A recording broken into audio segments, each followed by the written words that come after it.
अस्सलाम वालेकुम। मैं आप सबको खुश आमदीद कहती हूँ। कोहिनूर हीरा दुनिया के सबसे बड़े और मशहूर कटे हुए हीरों में से एक है।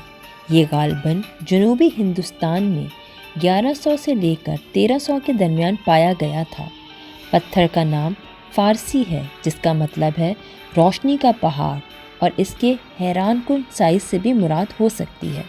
इस हीरे की तारीख बहुत ही पुरानी है। ये पत्थर कई बार मुख्तलिफ हाथों से गुजर चुका है। इस पत्थर के बारे में मशहूर है कि ये मर्दों के लिए बहुत ही बदकिस्मत साबित होता है। इतना ही कहा जाता है कि सिर्फ एक खातून मालिक ही इसकी बदशगुनी से बच सकती है।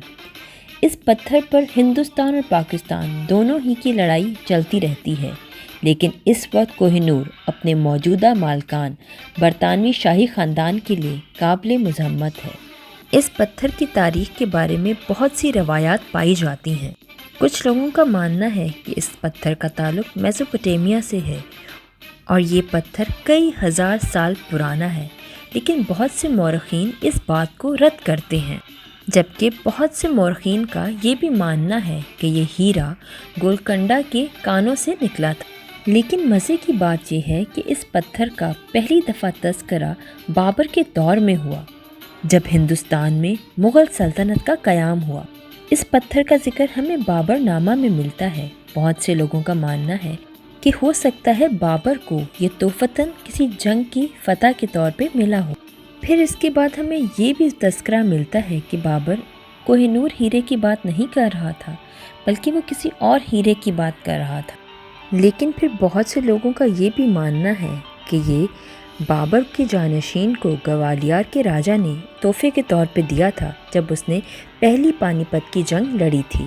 खैर, बात कुछ भी हो, लेकिन अब ये हीरा मुग़ल ख़ानदान के पास था। फिर एक तीसरा नज़रिया ये भी मिलता है कि असल में ये हीरा 17वीं सदी में मुग़ल एम्पायर्स के पास आया था, जब उन्होंने कृष्णा दरिया पर कोलूर माइंस को दरियाफ्त किया। मौरख़ीन को 18वीं सदी के बाद से इस पत्थर के ओरिजिन्स के बारे में कोई इख्तलाफ नहीं। जब फ़ारसी रहनुमा नादिर शाह ने दिल्ली पर हमला किया और इस पर कब्ज़ा कर लिया, तो उस वक्त के मुग़ल शहंशाह ने इस कोहिनूर पत्थर को छुपाने की बहुत कोशिश की अपनी पगड़ी में, लेकिन नाकाम रहा। नादिर शाह ने जब इस पत्थर को पहली बार देखा तो इसे कोहिनूर का नाम दिया, यानी रोशनी का पहाड़, और तब से ये नाम मशहूर है। जब नादिर शाह का इंतकाल हुआ तो इस कीमती पत्थर पर इसके सबसे बड़े जर्नैल अहमद शाह ने दावा किया, जिसने अफ़गानिस्तान में दुरानी ख़ानदान की बुनियाद रखी। दुरानी ख़ानदान का आखिरी बादशाह हिंदुस्तान फ़रार होने पर मजबूर हो गया, जब उन्होंने ये हीरा पंजाब के हुक्मरान महाराजा रंजीत सिंह को बतौर तोहफ़ा दिया। बरतानवी हिमायत याफ्ता ईस्ट इंडिया कंपनी इस हीरे की अगली मालिक थी, जब उन्होंने 1849 में पंजाब के इलाके पर कब्ज़ा किया, और यूं ये हीरा मलका विक्टोरिया को दिया गया और इस हीरे को इंग्लैंड भेज दिया गया। 1850 में लंदन में एक ख़ुसूसी तकरीब में मलका को पेश किया गया। शुरू में इसे बाजूबंद के तौर पे पहना जाता था और साथ ही इसके एक नोट भी होता था जिसमें लिखा होता था, जिसका मफ़हूम ये था कि अगर ये हीरा जो भी पहनेगा तो इस हीरे के साथ इसकी मनूसत भी साथ ही आएगी। इस वजह से इसे सिर्फ ख़वातीन ही पहन सकती हैं। पर मलका इसकी शक्ल और वज़न से खुश नहीं थी, जिसकी वजह से दोनों पर काम किया गया और इसको बेज़वी शक्ल का बना दिया गया और साइज़ भी कम कर दिया गया, जिसके बाद मलका इसे एज अ ब्रोच भी पहना करती थी। खैर, कोहिनूर हीरा अब बरतानवी ताज के जेवरात का हिस्सा है। कोहिनूर हीरा कई ताजों में नमूदार हुआ है, लेकिन इसकी बदकिस्मती की वजह से इसको मर्द हजरात तो पहनने से डरते हैं, हालांकि ख़वातीन अक्सर इसे पहन लेती हैं।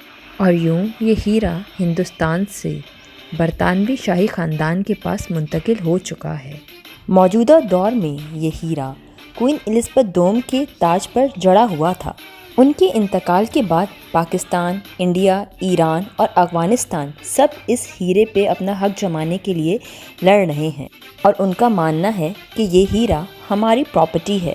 क्वीन एलिज़ाबेथ II की वफ़ात के बाद ये जंग फिर से छिड़ गई है, तो अब देखते हैं इसका नतीजा क्या निकलता है। برطانوی شاہی خاندان کی روایات کے مطابق تو اب اس کی اصل حقدار کنگ چارلز کی وائف کیملا ہے۔ اس بات پر میں اپنی ویڈیو کا اختتام کرتی ہوں۔ اب آپ سے نیکسٹ ویڈیو میں نیکسٹ ٹاپک کے ساتھ ملاقات ہوگی۔ تب تک اللہ حافظ، اپنا خیال رکھیے گا۔